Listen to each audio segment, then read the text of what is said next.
Good morning. मैं लेखराम लहरे, हमारे चैनल पर आप सभी का बहुत बहुत स्वागत है।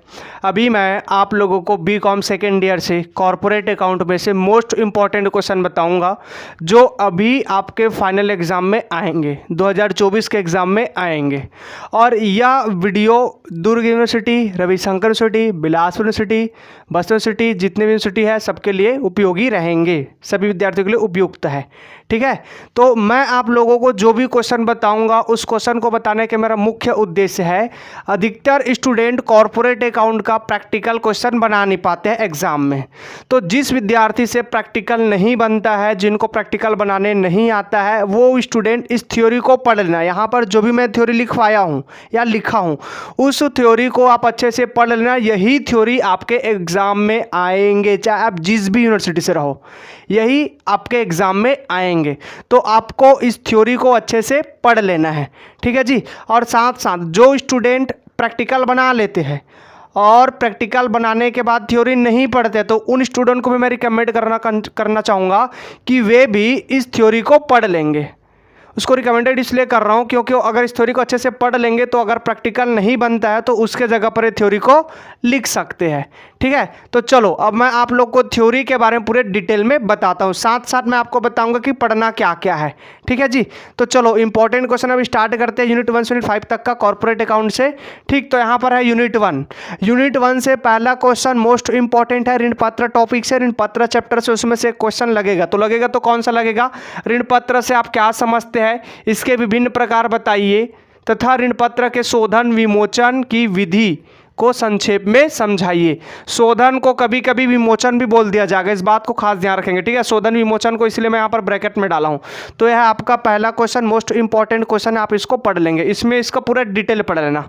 दूसरा आएगा आपका इसे यूनिट 1 से सेकेंड क्वेश्चन, अंश क्या है, अंशों के हरण से आप क्या समझते हैं, अंशों के हरण एवं पुनर्निर्गमन हेतु जर्नल पंजी दीजिए या पंजी प्रविष्टियां कीजिए।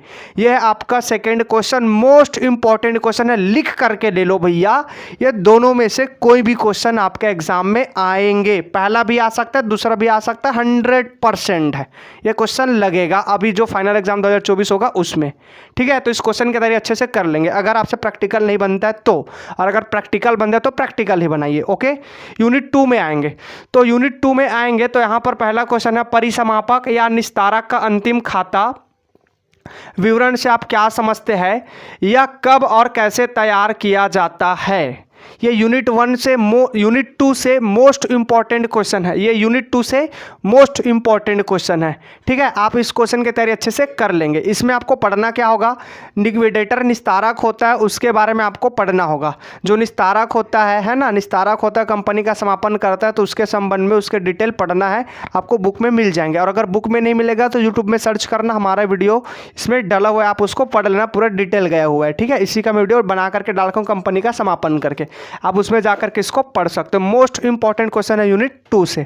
ठीक, अब यूनिट 2 से सेकंड क्वेश्चन इंपॉर्टेंट है, कंपनी अधिनियम 2013 के अनुसार एक कंपनी के चिट्ठे का नमूना दीजिए तथा प्रत्येक मुख्य शीर्षक का संक्षेप में व्याख्या कीजिए। ये यूनिट 2 से सेकंड क्वेश्चन मोस्ट है। ये दोनों क्वेश्चन मोस्ट आईएमपी, आप इस क्वेश्चन को पढ़ लेंगे। अगर आपसे प्रैक्टिकल नहीं बनता है तो, प्रैक्टिकल बनता है फिर भी पढ़ लेना क्योंकि काम आएगा। अगर बाई चांस हो सकता है आपसे प्रैक्टिकल में कोई कन्फ्यूजन आ गया तो कन्फ्यूजन से सवाल को मत बनाना, नहीं तो गलत हो सकता है। आप उसको छोड़ करके सीधा थ्योरी को लिखना, ठीक है जी, क्योंकि कुछ नहीं से कुछ सही अच्छा होता है। ओके, ठीक, अब ये हमारे यूनिट 2 होने के बाद यूनिट 3 में आएंगे। तो यूनिट 3 में पहला क्वेश्चन है, ख्याति की परिभाषा दीजिए तथा ख्याति के मूल्यांकन की विधियों को समझाइए। मोस्ट इंपॉर्टेंट क्वेश्चन, इसमें से प्रैक्टिकल भी आ सकता है, थ्योरी भी हो सकता है। ठीक है, तो प्रैक्टिकल आएंगे तो थ्योरी भी दे सकते हैं। पिछले साल इसमें से थ्योरी आया था तो इस साल भी थ्योरी आएंगे, और इसमें से थ्योरी आता ही है, इसको छोड़ना मत, पढ़ लेना।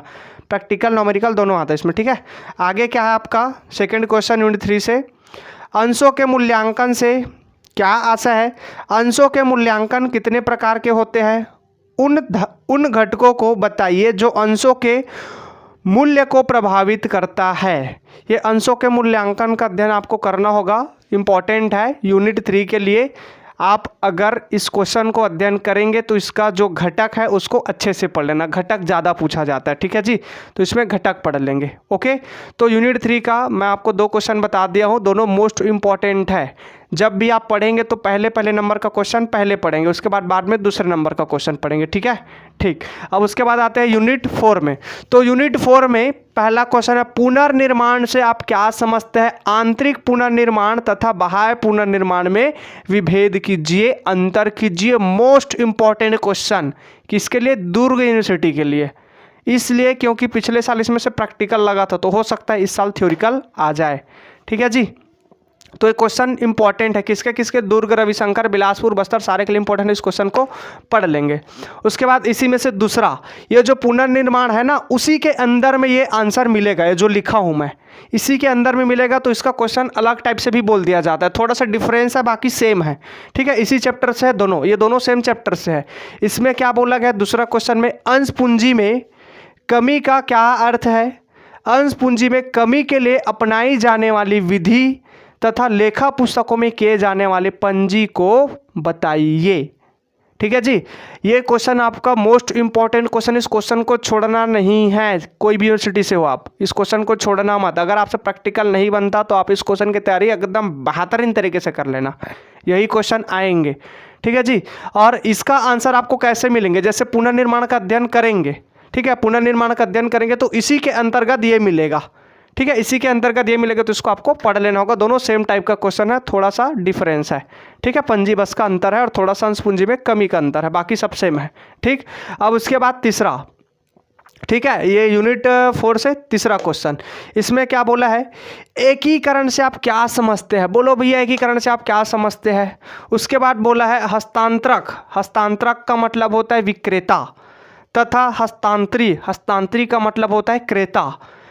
क्रेता कंपनी की पुस्तकों में कौन सी प्रविष्टियां की जाती है? Most most most most important question है, आपको इस क्वेश्चन को पढ़ना ही है, छोड़ना नहीं है, चाहे पेपर में आए चाहे ना आए, लेकिन हम बताते हैं पेपर में आएगा, ठीक है। तो इस क्वेश्चन को पढ़ लेना।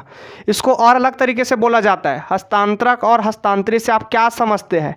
हस्तांतरक और हस्तांतरी के पुस्तकों में किए जाने वाली पंजी प्रविष्टियों को समझाइए करके बोला जाता है, ठीक है जी। तो इस बात को खास ध्यान रखेंगे, बाकी क्वेश्चन सेम है, ये भी और जो मैंने बोला वो भी। तो आप क्या करेंगे? इस क्वेश्चन को पढ़ेंगे, इसमें पढ़ना क्या है वो बता रहा हूँ।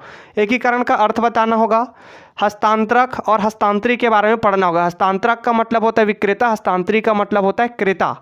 भटकाने के लिए हस्तांतरक और हस्तांतरिक बोल दिया जाता है ताकि स्टूडेंट भटक जाए, लेकिन आपको भटकना नहीं। हस्तांतरक का मतलब होता है विक्रेता, हस्तांतरिक का मतलब होता है क्रेता, ओके। तो इसके बारे में आपको अध्ययन करना होगा, ठीक।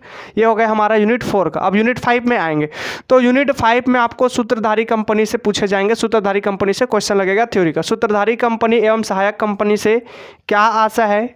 इसके गुण दोष की विवेचना कीजिए तथा मिश्रित चिट्ठा कैसे बनाया जाता है समझाइए, बताइए, वर्णन कीजिए बोला जाएगा आपको, ठीक है जी। तो इसको आपको पढ़ लेना है, मोस्ट इंपॉर्टेंट क्वेश्चन है, ठीक है, पढ़ना है।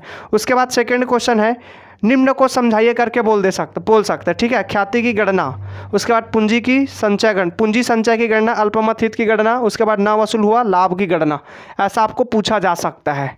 टिप्पणी के रूप में पूछा जा सकता है, निम्न को समझाइए ऐसे करके भी पूछा जा सकता है थ्योरी के रूप में। तो इसका आंसर कहाँ मिलेगा वो भी बता रहा हूँ।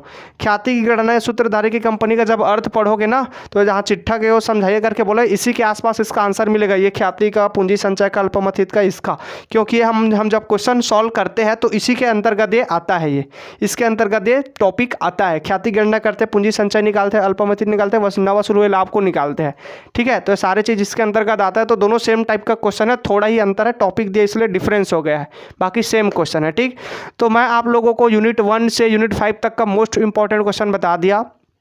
कॉर्पोरेट अकाउंट में से आप इस क्वेश्चन की तैयारी अच्छे से कर लेंगे, चाहे आपसे प्रैक्टिकल बने या ना बने, आप इस क्वेश्चन को पढ़ करके चले जाना, ठीक है। पढ़ करके जाओगे, हो सकता है अगर आपसे प्रैक्टिकल नहीं बनता है, फंस जाते हो कहीं पर, तो उसको छोड़ देना, उसके जगह पर इसको लिख लेना, जिस भी यूनिट को आप तैयार करके जाएंगे उस यूनिट को, ठीक है। और ये क्वेश्चन लगेगा 100% गारंटी है, आप अच्छे से पढ़ लेना, ठीक। तो मैं आप लोग को इस वीडियो में केवल यहीं तक बताऊंगा। अगले पार्ट में मैं आप लोग को कॉस्ट अकाउंट का, स्टैटिक्स का और बाकी थ्योरिकल का बताऊंगा। तो आप लोग ये वीडियो को अगर अच्छे से देखे होंगे और आपको अच्छा लगा होगा तो वीडियो को लाइक कीजिए और अपने दोस्तों में शेयर कीजिए। और अगर आप हमारे चैनल पर नए होंगे तो हमारे चैनल को सब्सक्राइब कीजिए, बेल आइकन को प्रेस कीजिए ताकि आपको प्रतिदिन का वीडियो मिलते रहे। All the best.